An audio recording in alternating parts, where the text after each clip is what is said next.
మిథునను బలవంతం చేయబోయిన రుద్ర ఉగ్ర రూపం దాల్చిన దేవ. ఇంతకు ఏం జరిగింది? అసలు మిథునను రుద్ర బలవంతం చేయడమేంటి? మరి దేవ ఉగ్ర రూపం దాల్చడమేంటి? ఇదంతా కూడా వీడియోలో చూసి తెలుసుకునేద్దాం. నువ్వుంటే నా జతగా అప్కమింగ్ ఎపిసోడ్స్లో ఏం జరగబోతుందో ముందుగా తెలుసుకోవాలి అనుకుంటే వీడియోని లైక్ చేసి ఛానల్ని సబ్స్క్రైబ్ చేసుకోండి.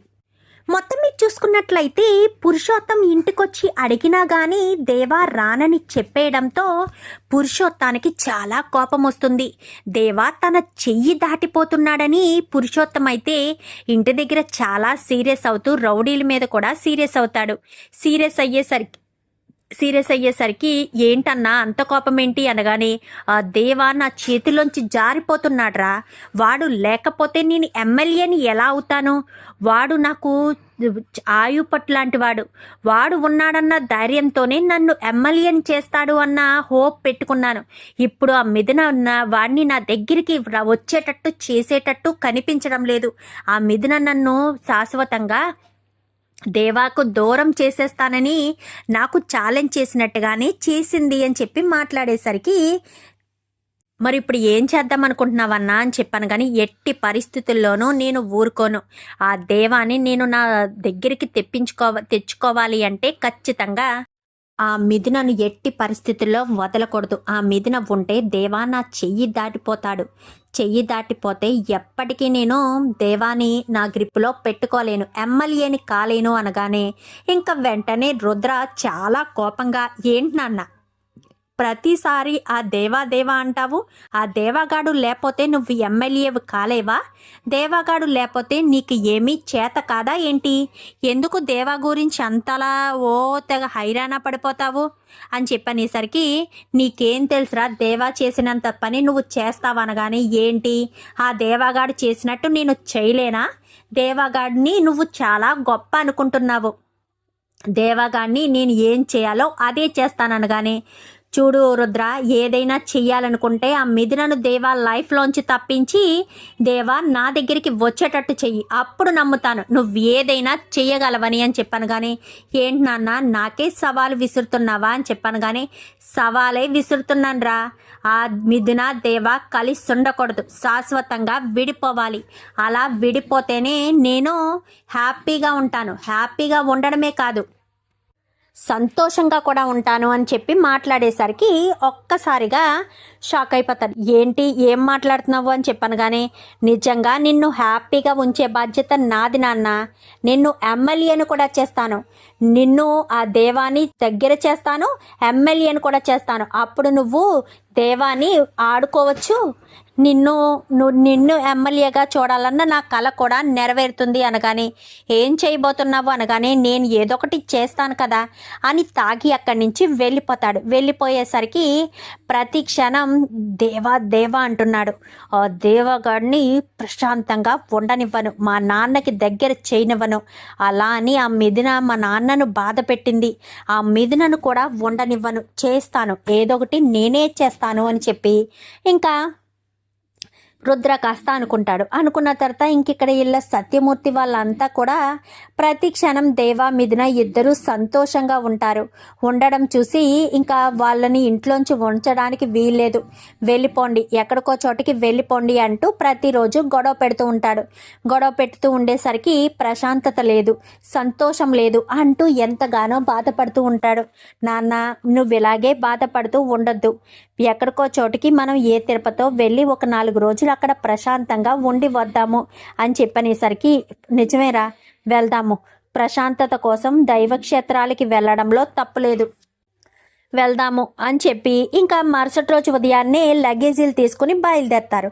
ఎక్కడికి వెళ్తున్నారు అన్నట్టు మిథున ప్రమోదినికి సైగ చేసేసరికి గుడికి అని చెప్పాను. కానీ అర్థం కాలేదు అనేసరికి ఒక్క నిమిషం అంటూ గబగబా లోపలికి వెళ్ళి ఒక పేపర్ మీద తిరుపతి అని రాసి మిథున దగ్గరికి విసిరేసరికి మిథున కాస్త అది ఓపెన్ చేసి చూసేసరికి, ఏంటి గుడికి వెళ్తున్నారా అని చెప్పి అనుకుంటూ, వెళ్ళండి అని అనుకుంటుంది. అనుకునేసరికి దేవా ఇంటి దగ్గరే ఉన్నాడు కదా, ఏదో ఒక పని చూసుకోవాలి కదా, ఎందుకంటే తిండి తినడానికి డబ్బులు కావాలి కదా. ఇంట్లో వస్తువులు అయితే చోటు బాబాయ్ వాళ్ళు తీసుకొచ్చి ఇచ్చారు, కానీ ఇంట్లో భవిష్యత్తుకి వీళ్ళు వండుకు తినడానికి డబ్బులు కావాలి కాబట్టి దేవ పనికి వెళ్తాడు. మిథున ఒక్కతే ఉంటుంది. ఆ రోజు దేవ చాలా ఆలస్యంగా వస్తాడు. చాలా ఆలస్యంగా వచ్చేసరికి ఏమైంది దేవా, ఎందుకింత ఆలస్యమైంది అనగానే, ఏమీ లేదు మిథున, పనికి వెళ్తున్నాను కదా అనేసరికి, నువ్వు ఎలా కష్టపడడం నాకు నచ్చట్లేదు దేవా అని చెప్పనగానే, తప్పదు, ఇష్టమైన వాళ్ళ కోసం కష్టపడినా ఏం నష్టం లేదు. నాకు నీతో ఉండడం చాలా ఇష్టం, నువ్వు నేను కలిసి ఉండడం ఇష్టం. అలాంటి తప్పుడు మనం ఎందుకు కష్టపడుతున్నామన్న ఫీలింగ్ రావాలి? ఏ ఇబ్బంది ఉండదు, ఎలాగా ఉండదు, సంతోషంగా ఉండు, అది చాలు అని చెప్పి మాట్లాడేసరికి ఇంకా చాలా సంబరపడుతుంది మిథున. ఇంకా దేవా ప్రతిరోజు వెళ్తాడు. ఇంకా ఈ ఇంట్లో వాళ్ళు 4 రోజులు అనేది సుమారు ఒక 10 రోజులు ఉండిపోదాం అక్కడే అని ప్లాన్ చేసుకుంటారు. ఆ విషయం తెలుసుకుంటాడు రుద్ర. తెలుసుకుని ఏదో రకంగా మిథున జీవితాన్ని నాశనం చెయ్యాలి అన్న ఉద్దేశం, అంటే మిథునను లేపేయాలి అన్న ఉద్దేశంతో అనుకుంటాడు. అనుకుని అన్న వద్దన్నా అని చెప్పాను, కానీ లేదురా, నేను మా నాన్న కళ్ళల్లో సంతోషం చూడాలి, మా నాన్న సంతోషంగా ఉండడం చూడాలి. అలా మా నాన్న సంతోషంగా ఉండాలి అంటే ఆ మిథున దేవాలు ఇద్దరూ ఉండకూడదు అని చెప్పాను. కానీ ఏం మాట్లాడుతున్నావన్నా, దేవా ఉండకూడదేంటి, దేవాయే కదా నాన్నకు ప్రాణం, ఆ దేవాగాన్ని లేపేస్తే నాన్న ఎమ్మెల్యే అవ్వడం ఎప్పటికీ జరగదన్నా అని చెప్పనేసరికి, వాడేంట్రా మా నాన్నని ఎమ్మెల్యే అని చేసేది, నేనే మా నాన్నని ఎమ్మెల్యేని చేస్తాను, ఏం చేయాలైనా నేనే చేయగలను, మా నాన్న ఎమ్మెల్యే అవుతాడు అని నేను అనుకుంటున్నానా, ఎమ్మెల్యే ఖచ్చితంగా అవుతాడు, నేనే చేస్తాను అంటూ రుద్ర కాస్త చెప్తాడు. వద్దన్నా, ఆ అమ్మాయిని ఏమీ చెయ్యొద్దు, దేవాని ఏమీ చెయ్యొద్దు అని చెప్పాను. కానీ లేదు లేదు, ఆ దేవాగాడిని వాళ్ళ ఆవిడ్ని ఇద్దరిని కూడా నేను బ్రతకనివ్వను అని చెప్పి ఇంకా అనుకుంటాడు. అలా అనుకున్నవాడు ఇద్దరు కూడా ఇద్దరు అంటే వాడు ఇంకొక రౌడీ వాడు ఇద్దరు క్లోజ్గా ఉంటారు. ఇద్దరు కూడా దేవ వాళ్ళ దగ్గరికి వెళ్తారు. పైగా వాళ్ళ ఇంట్లో ఎవరూ లేరు అని చెప్పాను. కానీ ఒకడు ఫోన్ చేస్తాడు. ఫోన్ చేసేసరికి, అన్న దేవా ఇంకా ఇక్కడే పనిలో ఉన్నాడన్నా, దేవా రాలేదన్నా, నువ్వు వెనక్కి వచ్చేసే అన్నా. అన్నా ఇంట్లో ఎవరూ లేరంటన్నా, ఆ దేవాగాడు కూడా లేడంటన్నా, వాడింకా పని దగ్గరే ఉన్నాడంట, రా అన్న వెళ్ళిపోదామనేసరికి అప్పుడే మిథున బయటికి వచ్చి లోపలికి వెళ్తూ ఉంటుంది. ఎవర్రా అది అని చెప్పాను. కానీ అదే అన్న దేవా భార్య అని చెప్పనేసరికి, అదేంట్రా అంత అందంగా ఉంది అని చెప్పాను. కానీ అన్న వద్దన్నా, రా అన్న వెళ్దాము అనగాని, నువ్వు వెళ్ళరా, నేను దీని పని చూసి వస్తాను, ఆ దేవాగాడు బ్రతికుండగానే చచ్చిన పాములా తయారవ్వాలంటే దీని జీవితాన్ని నేను నాశనం చేయాలి అనగాని, వద్దన్నా వద్దన్నా అని చెప్పాను. కానీ నోరు మూసుకుని వెళ్ళమని చెప్పానా, మోసుకుని వెళ్ళు అని చెప్పి ఇంకా వాడిని అక్కడి నుంచి పంపించేస్తాడు. వీడిక్కడ చేస్తున్న పని పురుషోత్తానికి చెప్పాలని పురుషోత్తానికి ఫోన్ చేస్తాడు. ఎన్నిసార్లు పురుషోత్తానికి ఫోన్ చేసినా పురుషోత్తం దేవా తనతో సరిగ్గా ఉండడం లేదని, తన చేయి దాటిపోతున్నాడు అన్న భయంతో పురుషోత్తం కాస్త మందు తాగుతూ ఉంటాడు. మందు తాగుతూ ఉండేసరికి ఇంకా ఏం మాట్లాడాలో అర్థం కాక, అన్న అన్న అని ఫోన్లు చేసినా, ఎన్నిసార్లు ఫోన్ చేసినా ఏం చేయాలి ఇప్పుడు, అన్న ఫోన్ పనిచేయడం లేదు. ఇక్కడేమో ఈ అన్న ఏదో చేసేటట్టే ఉన్నాడు రుద్రాబాబు అని చెప్పి గబా గబా వెళ్తాడు. తాగుతూ ఉండగానే అక్కడికి వెళ్ళేసరికి, అన్న అన్న అని చెప్పాను. కానీ ఏమైందిరా అనగాని, రుద్రాబాబు అని చెప్పాను. కానీ ఏం చేస్తున్నాడు అనగాని, ఆ మిథునను అవమానించాలని, మిథునను బలాత్కారం చేయడానికి దేవా ఇంట్లో లేని సమయంలో మిథున దగ్గరికి వెళ్తున్నాడన్నా అని చెప్పాను. కానీ బలవంతం చేయడం ఏంట్రా అని చెప్పాను. కానీ దేవాని మిథునను లేపేస్తానని అన్న ఫుల్గా తాగాడన్నా. తాగి అక్కడికి వెళ్ళాడు. అక్కడికి వెళ్ళేసరికి ఇంకా ఇంట్లో మిథున ఒకతే ఉందని చూసి ఏం చేయాలి అని అనుకోకుండా, మిథున జీవితాన్ని నాశనం చేస్తాను, నువ్వు వెళ్ళు అని నన్ను పంపించేశాడన్నా. నాకు భయంగా ఉందన్నా, దేవా వచ్చే సమయమైంది. ఆ సమయంలో గనక అన్న ఫుల్గా తాగి మిథునని ఏదైనా చేస్తూ ఉండగా దేవాకి దొరికిపోతే అన్న దేవాని దేవా అన్నను చంపేస్తాడన్నా అని చెప్పనేసరికి, నువ్వు చెప్పేది నిజమే, పదరా పద అని చెప్పి ఇద్దరు బయలుదేరతారు. ఇంకిక్కడ దేవా పని పూర్తి చేసుకుని బయలుదేరతాడు. మిథున లోపలికి వెళ్ళి లోపల గ్యాస్ పొయ్యి ఉంది కదా, గ్యాస్ దగ్గర వంట చేస్తూ ఉంటుంది. వెనకాల నుంచి వెళ్ళి పట్టుకుంటాడు. ఎవరు వదలండి వదలండి అని ఎంత ఎలాగించుకున్నా కానీ ఇంకా ఇంట్లో ఎవరు ఉండరు. చుట్టుపక్కల కూడా చాలా దూరంగా ఉంటారు. ఎవరు దగ్గరికి దరిదాపుల్లో ఎవరు కనిపించకపోయేసరికి ఏం చేయాలో అర్థం కాకుండా అవి ఇవి విసిరు కొడుతుంది. విసిరు కొట్టిన ఇంకా వాడైతే రుద్ర అయితే వాడి మిథునను పట్టుకుని ఇంకా చెంప మీద కొట్టి బలవంతం చేయడానికి ఇంకా చాలా ఇబ్బంది పెడుతూ ఉంటాడు. ఇంకా అప్పుడే దేవా కాస్త ఇంటికి వచ్చి మిథున ఇంటికి రావడంతో మిథున కేకలు వేస్తూ ఉంటుంది. గబా దేవా బండి పక్కనే పడేసి పరుగున వెళ్ళి మిథున అంటూ లోపలికి వెళ్ళేసరికి రుద్ర ఉండేసరికి రుద్రను చూసి ఇంకా దేవ అయితే పెచ్చ కొట్టుడు కొడతాడు. అప్పటికి పురుషోత్తం వాళ్ళు వస్తూ ఉంటారు. ఇంకా రుద్రను బయటికి లాక్కొచ్చి మిథునను ఒక చోట కూర్చోపెట్టి రుద్ర దగ్గరికి వచ్చి అప్పటికే ఫుల్గా తాగేస్తున్న రుద్ర మిథున దగ్గరికి వస్తాడు. మిథున దగ్గరికి వచ్చి ఫుల్గా తాగేస్తున్న రుద్ర మిథునతో దేవా ఇక్కడే కూర్చో అని చెప్పి రుద్రను కొట్టుడు కొడతాడు. కింద పడతాడు. మళ్ళీ లేపి దేవానే కొడుతూ ఉండేసరికి ఇంకా అప్పుడే పురుషోత్తం వస్తాడు. పురుషోత్తం వచ్చి దేవా నువ్వెవరి మీద చేసుకుంటున్నావో తెలుసా అనగానే ఒక ఆడదాన్ని జీవితం నాశనం చెయ్యాలని చూసిన వాళ్ళని చూస్తూ ఎలా వదిలేస్తామన్నా? నీ భార్య జోలికి వస్తే నువ్వు చూస్తూ వదిలేస్తావా? మరి అలాంటిది నా భార్య జోలికి వస్తే నేనెలా వదిలేస్తాను? నేను వదిలిపెట్టలేను కదా. నా భార్య ఒంటి మీద చెయ్యి వేసిన వాడు ఎవడు బ్రతకనివ్వను అంటూ పెద్ద బండరాయి తీసి రుద్రను కొట్టడానికి ప్రయత్నించేసరికి వదిలేదేవా నా కొడుకు తప్పు చేశాడు, నా కొడుకు తరపున నేను క్షమాపణ అడుగుతున్నాను అని చెప్పాను. కానీ అసలు ఏం కొడుకును కన్నావన్నా? ఇలాంటి వాడినా నువ్వు కన్నది? ఇలాంటి వాడు ఒక ఆడపిల్ల జీవితాన్ని నాశనం చేయడానికి చూస్తాడా? ఎదుటి వాళ్ళు ఆడవాళ్ళంటే అంత చులకన అయిపోయిందా నీకు?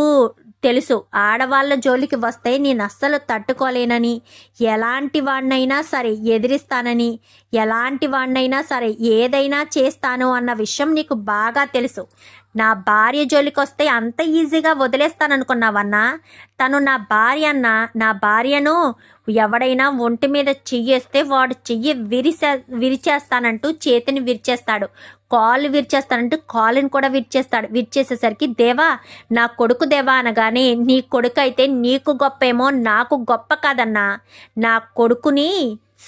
నీ కొడుకుని బ్రతకనివ్వను అంటూ ఇంకా మాట్లాడేసరికి వద్దు దేవా ప్లీజ్ దేవా అంటూ కాళ్ళు పట్టుకోవడానికి కూడా వెనకాడడు ఇంకా పురుషోత్తం అయితే. ఇంకా అలా కాళ్ళు పట్టుకునేసరికి సరే అని ఇంకా వదిలేసేసరికి ఇంకా అక్కడి నుంచి వెళ్ళిపోవడంతో ఎందుకురా ఇలాంటి పిచ్చి పని చేశావు అంటూ గేటు దాటపోయేసరికి అన్న నీకు చెప్తున్నాను, ఇక మీదట నేను నీ దగ్గరికి వచ్చి పని చేసేదే లేదు. నా భార్యకు ఇంత అవమానం చేస్తారా? నా భార్య జోలికి వస్తే ఎవరిని చూస్తూ ఊరుకోను. ఇంకొకసారి నా ఇంటి దరిదాపుల్లో ఎవడైనా కానీ కనిపించినా, నా ఇంటికి ఎవరైనా వచ్చినా కానీ నేను ఊరుకోను. ఈ క్షణం నుంచి నీ దగ్గర కూడా రాను, నిన్ను అన్నాని కూడా పిలవను అంటూ ఇంకా దేవా వార్నింగ్ ఇస్తాడు. చూడు రుద్ర, ఉంటే తిన్నగా ఉండు, లేదా నోరు మూసుకుని ఎక్కడి నుంచి వచ్చావో అక్కడికే వెళ్ళిపో. పిచ్చి పిచ్చి వేషాలు వేసావే అనుకో, నేను అస్సలు ఊరుకోను. నా సంగతి నీకు బాగా తెలుసు, నేను ఎలాంటి వాడినో నీకు బాగా తెలుసు. నువ్వు ఇంకొకసారి ఇలా ఏదైనా అంటే మాత్రం నేను అస్సలు ఊరుకోనంటూ గట్టిగా వార్నింగ్ ఇచ్చేసరికి ఇంకా వాళ్ళు వెళ్ళిపోయేసరికి మిథున ఏడుస్తూ ఉండడంతో మిథునని లోపలికి తీసుకువెళ్ళి మిథున అలా కూర్చుని బాధపడుతూ ఉంటుంది. ఎందుకు మిథున నువ్వు బాధపడుతున్నావు? నువ్వేం తప్పు చేసావని నువ్వు బాధపడడానికి? నువ్వు ఏ తప్పు చేయలేదు మిథున. నా మిథున ఎప్పటికీ తప్పు చేసే మనిషి కాదు. నా మిథున ఎప్పటికీ కడిగిన ముత్యంలాగే ఉంటుంది. వాడు దుర్మార్గుడు మిథున. వాడి గురించి నువ్వు ఆలోచించి నువ్వెందుకు బాధపడాలి, నువ్వెందుకు భయపడాలి? వాడిని నువ్వు చూసి భయపడవలసిన అవసరం లేదు. వాడు నిన్నేమీ చేయలేడు. నీ జోలికి వస్తే ఎవ్వడి ప్రాణాలైనా తీసేస్తాను. నా కాళ్ళు పట్టుకుని బ్రతిమాలాడు కాబట్టి వదిలిపెట్టాను, లేదంటే వదిలిపెట్టే సమస్య లేదు. ఎవరినైనా సరే వదిలిపెట్టను అని చెప్పి ఇంకా దేవా కాస్త అనేసరికి చాలా ఏడుస్తుంది మిథున. ఏడ్చేసేసరికి అప్పుడే వాళ్ళు ఇంటికి వస్తారు. ఇంటికి రావడంతో ఇంకా చుట్టూ పడిపోయి ఉన్నన్ని కూడా చూసి ఏమైంది దేవా, ఏం జరిగింది అంటూ అందరి ముందే అడుగుతుంది ప్రమోదిని అడిగేసరికి ఏమీ లేదు వదిన అని చెప్పాను కానీ ఏదో జరిగింది, నువ్వేదో విషయాన్ని దాచిపెడుతున్నావు అని చెప్పాను కానీ ఏమీ లేదని చెప్పాను కదా వదిన అని చెప్పనేసరికి ఉంది దేవా, నువ్వు చెప్పడం లేదు. మిథునకి ఏం జరిగింది, మిథున ఎందుకు ఏడుస్తుంది అనగానే ఆ రుద్రగాడు వచ్చి మిథునను బలవంతం చెయ్యబోయాడు వదిన. ఇంట్లో ఇంతమంది ఉంటారు కదా అని అనుకుంటారు, కానీ అందరూ వదిలేసి వెళ్ళిపోవడంతో ఒంటరి ఆడదాన్ని బలవంతం చేయడానికి సిద్ధపడ్డాడు ఆ రుద్ర అయితే అని చెప్పనేసరికి ఏం మాట్లాడుతున్నావు దేవా అని చెప్పాను కానీ అవును వదిన అని చెప్పనేసరికి ఇంకా అందరూ కూడా బాధపడతారు, లోపలికి వెళ్ళిపోతారు. ప్రమోద్ని మాత్రం మిథున దగ్గరికి వచ్చి మిథున పక్కన కూర్చోబెట్టి ఎందుకు మిథున, నీ భర్త నీకింత సపోర్ట్గా ఉన్నప్పుడు నువ్వు దేని గురించి బాధపడాలి, దేని గురించి భయపడాలి? నువ్వు దేని గురించి ఆలోచించుకు, దేవా నిన్ను బాగా చూసుకుంటాడు. అలాంటి రుద్ర లాంటి వాళ్ళు ఎంతమంది వచ్చినా దేవా నిన్ను కంటికి రెప్పలా కాపాడుతాడు. దేవా ఎప్పటికైనా అర్థమైందా పురుషోత్తం ఎలాంటి వాడో? నువ్వు ఎన్ని సంవత్సరాలుగా పురుషోత్తం దగ్గర పనిచేశావు, నీ భార్యకు విలువ లేకుండా చేశావు. ఇప్పుడు చూడు ఆ రుద్రగాడు వచ్చి మిథున ఒంటి మీద చెయ్యేశాడు అంటే వాడికి ఎంత ధైర్యం? వాడు మిథున జోలికి వస్తాడా? నువ్వు వాళ్ళ దగ్గరికి వెళ్ళి పని చేయడం వల్లే కదా ఎంత జరిగింది అని చెప్పాను కానీ లేదు వదిన, నేను అసలు వాడిది పురుషోత్తం అన్న దగ్గరికి పోవడం లేదు. నేను కష్టపడి పనిచేసి నా భార్యని పోషించుకోవాలనుకున్నాను. నా భార్య సంతోషమే నాకు ముఖ్యం అనుకున్నాను. పురుషోత్తం అన్న ఇంటికి వచ్చినా నేను రాను అని తెగేసి చెప్పాను. ఎందుకంటే పురుషోత్తం అన్న గురించి వెళ్ళినా నా మిథున బాధపడుతుంది. నన్ను నమ్ముకుని వచ్చిన నా భార్య బాధపడుతూ ఉంటే చూస్తూ నేను ఎలా ఊరుకుంటాను? నా భార్య సంతోషమే నాకు ముఖ్యం. మిథునను బాధ పెట్టే పని ఏమీ చేయనాను. మిథునకు మాటిచ్చాను. మరి అలాంటి తప్పుడు మిథునతో నేను ఎందుకు మాట్లాడతాను? మిథున బాధపడేటట్టు నేను ఎందుకు చేస్తాను? ఎప్పటికీ చెయ్యను వదిన. మిథున బాధపడకూడదు, బాధపడితే నాకు చాలా బాధ కలుగుతుంది అంటూ ఎంతగానో దేవా చెప్తాడు. నువ్వు సపోర్ట్గా ఉండాలి. ఇక మీదట నీతో ఎవరు మాట్లాడినా మాట్లాడకపోయినా నేను మాట్లాడతాను. ఏదైతే అవని. మమ్మల్ని ఇంట్లోంచి వెళ్ళిపోమంటారా? వెళ్ళిపోతాం. ఒక ఒంటరిగా భర్త లేని సమయంలో ఇలా అఘాయిత్యం జరుగుతూ ఒంటరిగా ఉంటే ఎవరితైనా మాట్లాడతాము. అలాంటి తప్పుడు నీ గురించి నేను మాట్లాడినా నీతో నేను ఉండనా? నీకు ఎప్పటికీ నేను సపోర్ట్గానే ఉంటాను మిథున అంటూ మాట్లాడేసరికి చాలా థ్యాంక్స్ వదిన, నువ్వైనా వచ్చి మిథున నువ్వు ఓదార్స్తున్నావు అనగాని ఏం మాట్లాడుతున్నావు దేవా? నీ మీద ఈవేళ అత్తయ్య వాళ్ళకి కోపం ఉండొచ్చు, అంతేగాని నిన్ను దూరం చేసుకోరు కదా. అలాగే నువ్వు మాకు చాలా ఇష్టమైన మరిదివి. నిన్ను కొడుకులా భావించాను. ఎందుకంటే ఇంటికి వచ్చినప్పుడు నువ్వు చిన్నవాడివి. నిన్ను కొడుకులా భావించి నేను చూసుకున్నాను. అలాంటి తప్పుడు నీకు బాధ కలిగేటట్టు నేను ఎందుకు చేస్తాను? మిథునకు నేను సపోర్ట్గా ఉంటాను, మిథునకు ఏమీ కాదు అంటూ ఇంకా చాలా సంతోషంగా అయితే అందరూ చాలా సంతోషపడుతూ మిథున అయితే నువ్వైనా నా గురించి ఆలోచించి వచ్చావక్క అని చెప్పాను కానీ నీ గురించి నేను ఆలోచిస్తాను మిథున, ఆలోచిస్తాను, ఖచ్చితంగా ఆలోచిస్తాను అంటూ ఇంకా ప్రమోదిని కాస్త మిథునకు చెప్తుంది. చెప్పి ఇంకా అక్కడి నుంచి లోపలికి వచ్చి కొంచెం అన్నం కూర తీసుకొచ్చి మిథునకు దగ్గరుండి తినిపిస్తుంది. అది చూసి చాలా సంతోషపడతాడు ఇంకా దేవా అయితే. ఇంకా లోపలికి వస్తూ ఉండగా ప్రమోదిని ఆగక్కడే అని చెప్పాను కానీ నేనేం తప్పు చేశాను మావయ్య?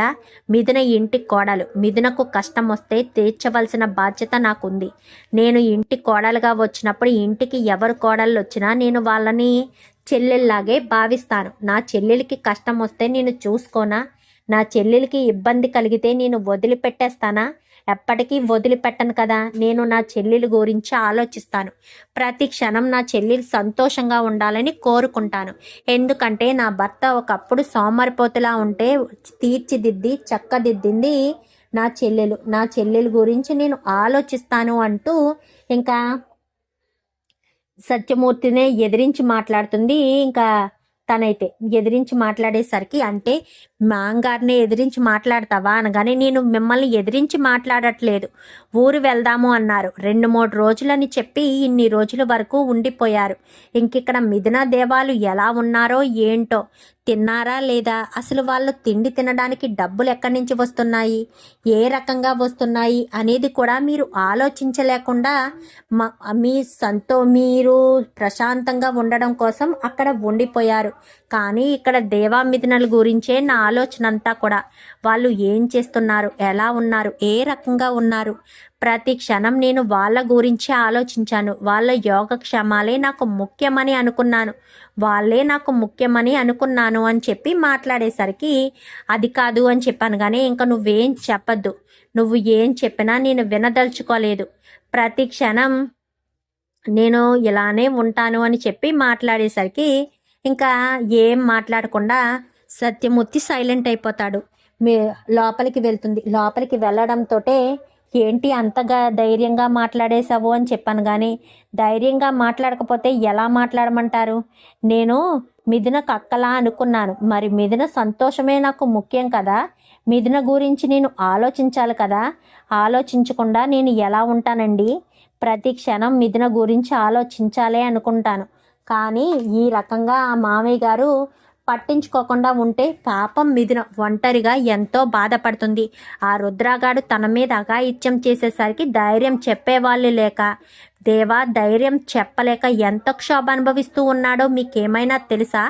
ఆ రుద్రగాడు నాశనం అయిపోతాడండి మిథున లాంటి మంచి అమ్మాయి దగ్గరికి వచ్చినందుకు అని చెప్పి ఇంకా వాదారుస్తుంది. ఇంకా వాదార్చిన తర్వాత ఇంకిక్కడ రుద్రాని ఇంటికి తీసుకొచ్చి రుద్రాని హాస్పిటల్కి తీసుకెళ్ళి కట్లు అది కట్టించి ఇంకా ఇంటికి తీసుకొచ్చేసరికి ఇంకా రుద్ర తల్లి చూసి, ఏంటండి ఏమైంది రుద్రాకి అనగానే, ఒక అమ్మాయి జీవితాన్ని నాశనం చేయాలని చూస్తే ఏ మొగుడు మాత్రం చూస్తూ ఊరుకుంటాడే అని చెప్పాను. కానీ ఏంటండి ఏం మాట్లాడుతున్నారు? మన బిడ్డ ఒక అమ్మాయి జీవితాన్ని నాశనం చేయాలని చూస్తున్నాడా? ఏం మాట్లాడుతున్నారు? వాడెందుకు అలా చేస్తాడండి అనగానే, అంటే నేను అబద్ధం చెప్తున్నాను అంటున్నావా? వాడు తప్పు చేయలేదు అంటున్నావా? వాడెందుకు తప్పు చేయలేదు? వాడు తప్పు చేశాడు కాబట్టే దేవా వాణ్ణి చితక్కొట్టాడు. మిథునను లేపేమని చెప్పాను కానీ తన మానం తీయమని చెప్పలేదు కదా. మిథున మీద నాకు కోపం ఉన్నమాట నిజమే, దేవాని నా నుంచి దూరం చేయాలని అనుకున్న మాట నిజమే. కానీ మనం ఏం చేసినా మన చేతులకి మట్టంటకుండా చేయాలి కానీ ఈ రకంగా కాదు. మిథున దేవాలను వేరు చేయాలి అనుకున్నాను. కానీ ఇలా చేస్తే దేవాగాడు చూస్తూ ఊరుకుంటాడా? వెళ్ళినవాడు ప్రాణాలు తీసి వచ్చేయడం మానేసి తన జీవితాన్ని నాశనం చేయాలని అనుకోవడం ఏంటి? తన జీవితాన్ని నాశనం చేయాలని అనుకుంటే మాత్రం దేవాగాడు చూస్తూ ఊరుకుంటాడా అంటూ మాట్లాడేసరికి, అది కాదండి అని చెప్పాను. కానీ ఇంకా మాట్లాడద్దు, నీ కొడుకుకి తిండి పెట్టు, నీ కొడుకుని జాగ్రత్తగా ఉండమను. మళ్ళీ ఆ దేవా కంట పడితే మాత్రం ఆ దేవాగాడు నీ కొడుకుని బ్రతకనివ్వడు, ప్రాణాలు తీయడానికి కూడా వెనకాడడు అని చెప్పనేసరికి, అది కాదండి అని చెప్పాను. కానీ ఇంకేం మాట్లాడద్దు. చిచి, నీ కొడుకుని తలుచుకుంటేనే చిరాకొస్తుంది. వీడు నన్ను ఎమ్మెల్యేని చేస్తాడా? నన్ను ఎమ్మెల్యేని చేయాలంటే ఆ దేవా మాత్రమే చేయగలడు, దేవాకి తప్ప ఆ సమర్థత ఎవ్వరికీ లేదు అని చెప్పేసరికి, అది కాదు అని చెప్పాను. కానీ నేను చెప్పేది నిజం, ఆ సమర్థత ఎవ్వరికీ లేదు, అర్థమవుతుందా? ప్రతి క్షణం మీరు జాగ్రత్తగా ఉండండి. వీడిని మాత్రం ఒళ్ళు దగ్గర పెట్టుకుని ఉండకపోతే మాత్రం అస్సలు ఊరుకోడు. దేవా కంట పడకుండా జాగ్రత్తగా ఉండమను అని చెప్పి పురుషోత్తం కాస్త వార్నింగ్ ఇస్తాడు. ఇంకా మిథున దేవాలైతే మిథున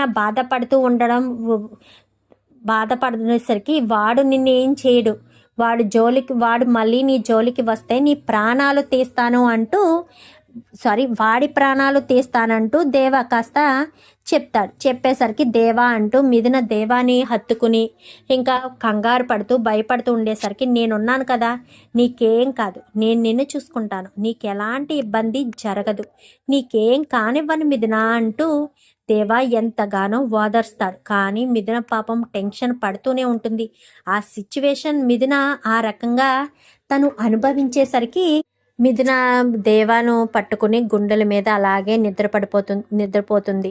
నీకే కష్టం రానివ్వను మిథున, నిన్ను ఎవ్వడు ఏమీ చేయనివ్వను, నీ జోలికి ఎవడైనా వస్తే వాడి ప్రాణాలు తీయడానికి కూడా నేను వెనకాడను.